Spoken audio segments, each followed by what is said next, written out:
Para sa lahat ng tatay. Tatay na nagbibigay ng makakain sa pamilya kahit madalas hindi nakakatikim ng pasasalamat. Tatay na nahihirapan na pagkasyahin ang kita kada buwan pero pinipilit pa rin ang lahat para sa mga anak. Tatay na sinusubukang maging mabuting tao kahit hinuhusgahan ng iba.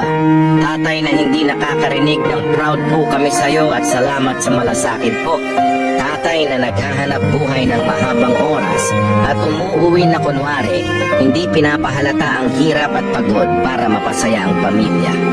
Tatay na umiiyak ng patago at nananalangin na mapabuti ang buhay ng mga anak. Ng tatay na natatakot para sa kinabukasan, pero gagawin ang lahat para maging maayos ang lahat. Tatay na pumapasal ng problema ng buong pamilya ng buong tapang kahit sila ay nasasaktan at nahihirapan. You are doing a good job. God bless you. Mabuhay po kayo.